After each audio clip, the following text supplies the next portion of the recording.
Bienvenue dans la deuxième vidéo concernant ce chapitre sur les interconversions de fonctions à partir des acides carboxyliques et de leurs dérivés. Cette vidéo va concerner les propriétés physiques et physico-chimiques des acides carboxyliques uniquement. Elle se positionne donc après la première vidéo qui avait constitué une introduction à ces composés ainsi qu'à leur structure et leur nomenclature. Tout d'abord, quelques rappels sur les forces intermoléculaires. Les forces intermoléculaires essayent d'expliquer la cohésion des états condensés de certains composés. Elles sont de plusieurs types. Tout d'abord, celles qui concernent les ions, sur lesquelles nous ne nous étendrons pas, les interactions ion-ion et ion-dipôle, qui sont, énergétiquement parlant, très importantes, mais qui ne concernent que les ions. Celles qui vont nous intéresser particulièrement sont les interactions de Kisohm, de Debye et de London. Ces interactions sont appelées interactions de Van der Waals, et elles sont attractives, et concernent absolument toutes les molécules. Les interactions de Kisohm concernent des molécules qui sont polaires et qui interagissent entre elles. Ce sont des interactions dites dipôle permanent-dipôle permanent, par exemple entre deux molécules d'acétone. Les interactions de Debye concernent l'interaction entre une molécule polaire, c'est-à-dire un dipôle permanent, et une molécule polarisable, c'est-à-dire non polaire, mais qui est susceptible de former un dipôle induit à l'approche d'un dipôle permanent. Et enfin, les interactions de London considèrent simplement les interactions entre des molécules apolaires mais polarisables, c'est-à-dire entre molécules formant un dipôle instantané, un dipôle induit par ce dipôle instantané. C'est par exemple l'interaction entre deux molécules de butane. Toutes ces interactions de Van der Waals sont bien moins fortes que les interactions entre ions ou entre ions et dipôles, à savoir que leur énergie est de l'ordre de 1 à 10 kJ par mol. Simplement, quand elles existent, les liaisons hydrogènes sont beaucoup plus fortes que ces liaisons de Van der Waals. Elles concernent des interactions attractives entre un donneur de liaison H, c'est-à-dire possédant un atome d'hydrogène électriquement chargé positivement, et d'autre part un accepteur de liaison H qui possède un atome très électronégatif et très chargé négativement, soit un oxygène, soit un fluor. Dans les solvants comme l'eau, par exemple, qui sont à la fois donneurs et accepteurs de liaison H, eh bien ces liaisons expliquent la majorité des forces intermoléculaires entre molécules d'eau. Intéressons-nous maintenant aux acides carboxyliques. La structure d'un acide carboxylique fait apparaître un groupement carboxy, comme nous l'avons mis en évidence à la première vidéo. Ce groupement est très polaire.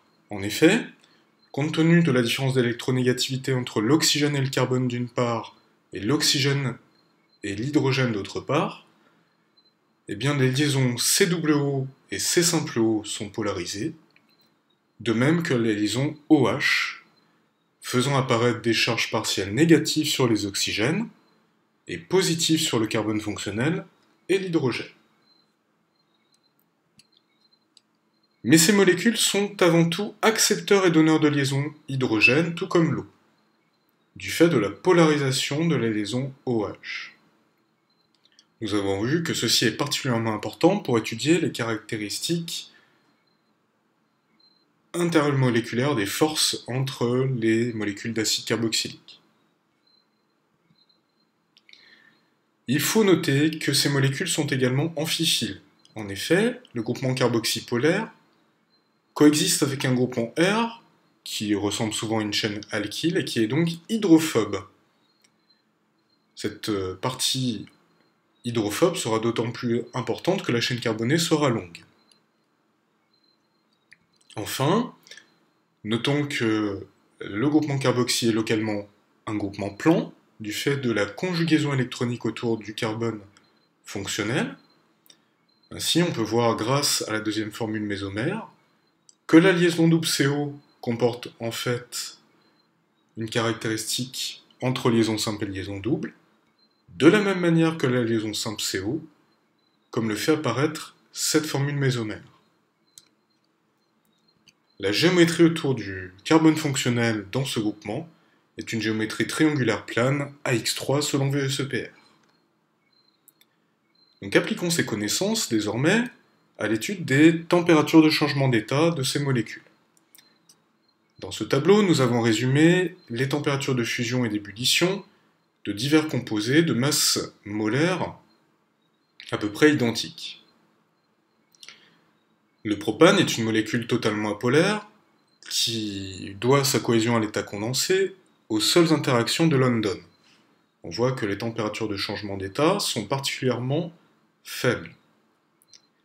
Lorsqu'on s'intéresse à des molécules de plus en plus polaires, des interactions de Debye et de Kissom viennent s'ajouter à ces interactions de London. Donc, nous observons une augmentation des températures de changement d'état. Mais celle-ci reste relativement basse, comparée à l'alcool, l'éthanol, qui correspond à l'aldéhyde, qui est l'éthanol que nous avons dans la série précédente. En effet, dans l'éthanol, qui est à la fois un accepteur et un donneur de liaison hydrogène, les molécules d'éthanol interagissent par interaction de Van der Waals, mais aussi par liaison hydrogène. D'où un état condensé beaucoup plus cohérent, et donc des températures de changement d'état beaucoup plus élevées. Ceci est particulièrement vrai pour les acides carboxyliques. Les liaisons hydrogènes sont beaucoup plus fortes que dans les alcools, et les températures de changement d'état encore plus importantes. En effet, on peut mettre en évidence dans les acides carboxyliques à l'état liquide cette forme de dimère avec 2 liaisons hydrogènes par dimère.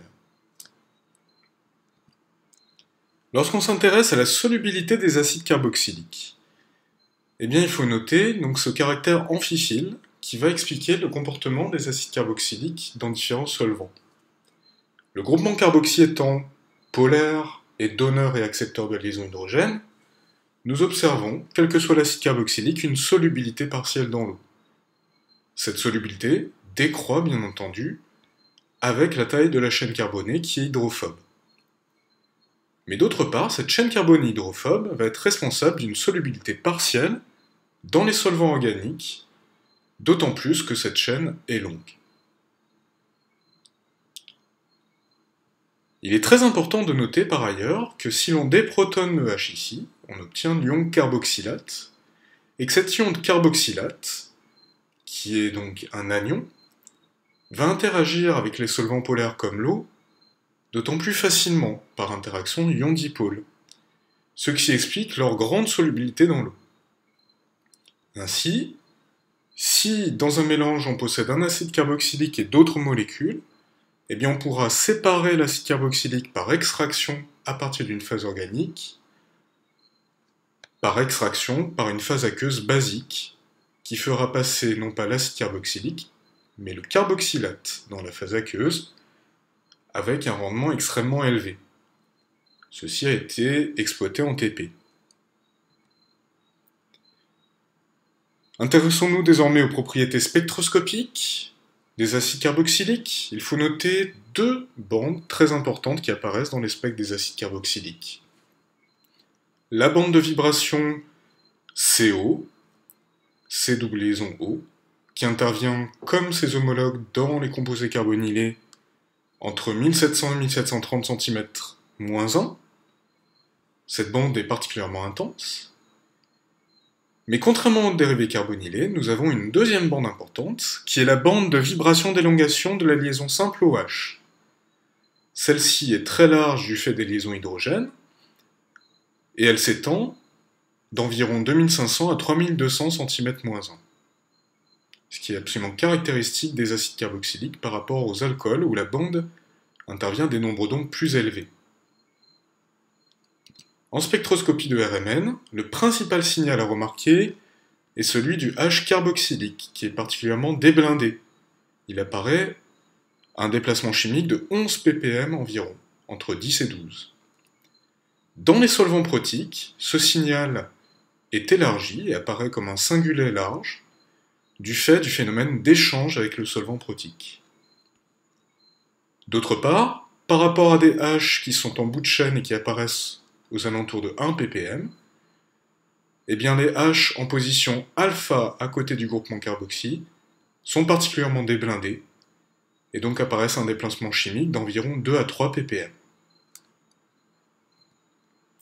Pour finir, rappelons quelques éléments que vous connaissez sur la synthèse des acides carboxyliques.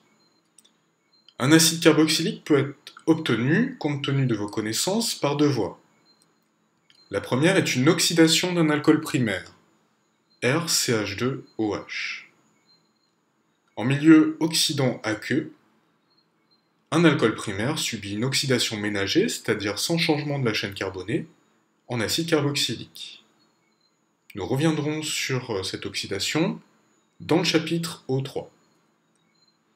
D'autre part, pour synthétiser un acide carboxylique, vous avez vu que nous pouvions aussi mettre en jeu, une synthèse magnésienne.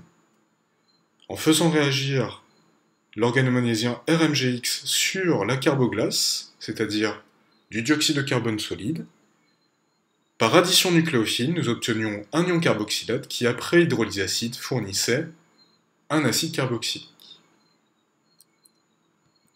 Dans le prochain épisode, nous commencerons à examiner la réactivité générale des acides carboxyliques et des dérivés d'acides, et nous rencontrerons enfin la principale réactivité mise en évidence dans ce chapitre, à savoir les réactions d'addition nucléophile suivies d'élimination.